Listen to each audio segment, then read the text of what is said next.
खूप कार्यक्रम तुम्ही चांगला राबवत आहात. तुमचे मानावर तेवढे आभार कमी आहेत. जे कमिटीचं नियोजन आहे ते खूप चांगलं नियोजन आहे. असं नियोजन प्रत्येक गावामध्ये राहायला पाहिजे, परंतु राहत नाही.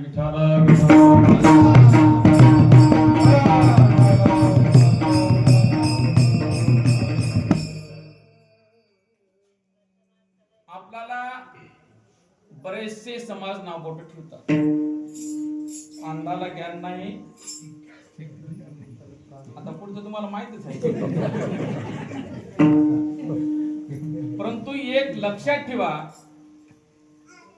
अंधाने बामणाला शिक्षण दिलं ते समर्थ आमचे रामबाबू महाराज. बामणाला ज्ञान शिकवणारे, बामणाच्या सभेमध्ये काशीच्या बामणाला हरवणारे आमचे समर्थ बापू आहेत. आपण आपल्याला कधी कमी लेखून घ्यायचं बिलकुल नाही महाराज, बिलकुल नाही. आपण खूप समर्थ आहोत. कारण राजयाची कांता, अरे आपण राजाच्या बायका आहोत. राजाच्या बायकोला कधी कमी पडलेलं पाहिलं का? बिलकुल पडणार नाही महाराज. परंतु एकच आहे, विश्वास तो करू. आता जास्त नाही बोलत. बाई नवऱ्यासोबत चांगली असेल तर नवरा तिची देखरेख, आणि ती जर बाजारात जात असेल तर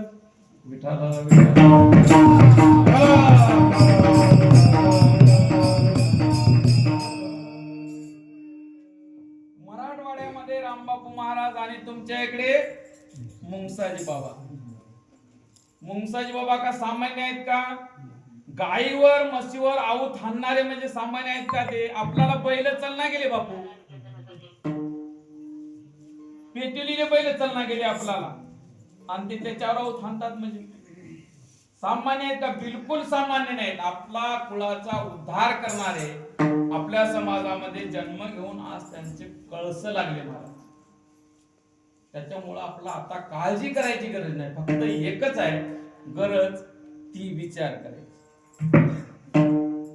गरज आहे. फक्त विचार करायची, त्यांनी आपल्यासाठी काय करून ठेवलं आणि आपण आता काय करायला लागलो, एवढं मात्र पक्क ध्यानात घ्या.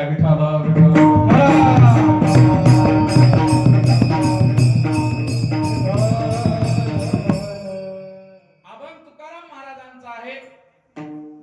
अभंग मागणी पर करण्यातील आहे. अभंग 4 चरणाचा आहे.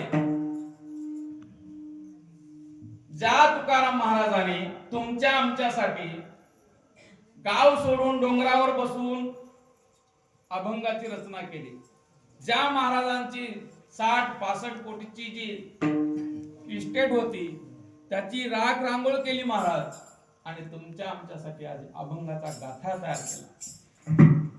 त्या गाथ्यातील हा अभंग या ठिकाणी मागणी पर मी या ठिकाणी आज बाकी कोणीकडे जाता येत नाही असा संप्रदायाचा नियम आहे. आज मागणी परत अभंग घ्यावा लागतो, आणि उद्या काढ्याचाच. म्हणजे याला मर्यादा आली महाराज. मधामध्ये कोणते घेतले तरी चालतात. एका तासामध्ये बोलूच किती मला काही नाही, आणि मी तुमच्या गावाला पहिल्यानंच आलो.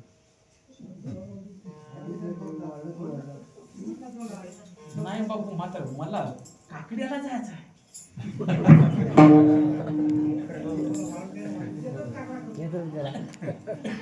येत काकडा गेला की ते दिवस निघून झोपतात.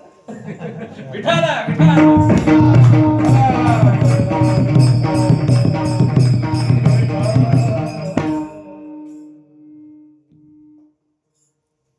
सर्वांना माहित आहे.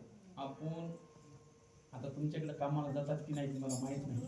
आमच्याकडे आम्ही कामाला जातो 8 दिवस, आणि 8 दिवस झाले की हप्त्याच्या दिवशी लोक दारात येतात बापू. कशासाठी? पगारीसाठी.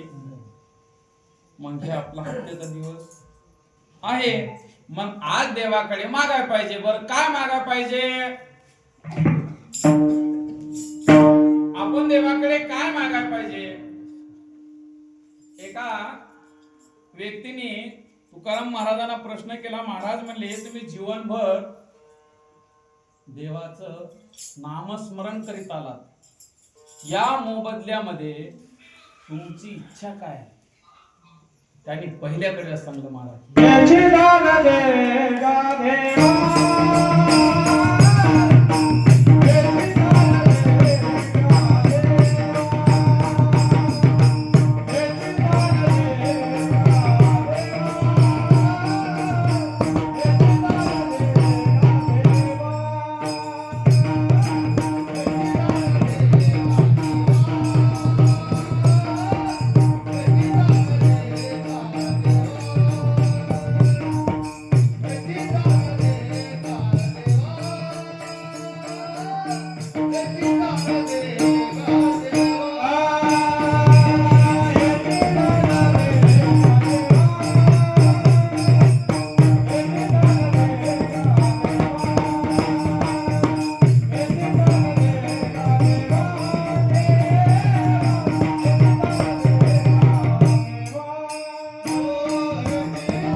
भक्ती असो, साधना असो, काही असो, करते वेळेस मनामधला भाव, मनामधली श्रद्धा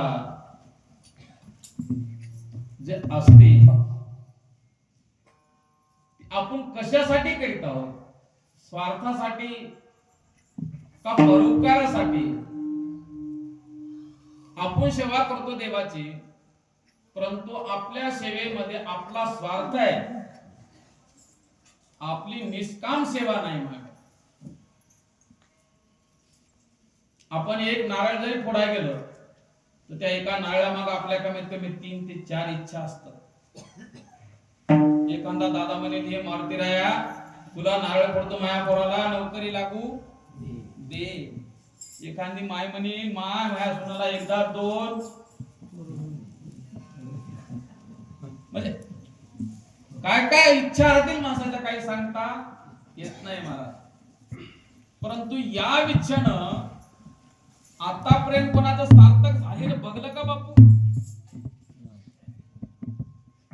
या मागणीनं मला एक सांगा, तुमच्यामध्ये तुमच्या गावात स्वाली पोरं खूप लागलेली असतील. मी नाही असं म्हणणार ते पोरं मायापाला जगवीत नाहीत असं म्हणणार नाही, परंतु मला असं सांगा, जे पोरग तुमच्या गावातून सर्व्हिसला गेलं आणि त्यानं आतापर्यंत तुम्हाला त्याच्या नोकरीचे निम्मे पैसे दिले आहे का? कोणी वरी हात करा. कोणीच करू शकत नाही. मायबाप काय करू शकत नाही? त्या पोरानं आपल्यासाठी काहीच केलेलं नाही, आपण त्याच्यासाठी सगळं करतो. त्यानं आपल्यासाठी काही केलं का? नाही केलं. बर, आपण देवासाठी काय काय करतो? मला जमत ते कशाला, पण देव तुमच्यासाठी, देव तुमच्यासाठी काय नाही करीत हे मला विचारा. विठ्ठल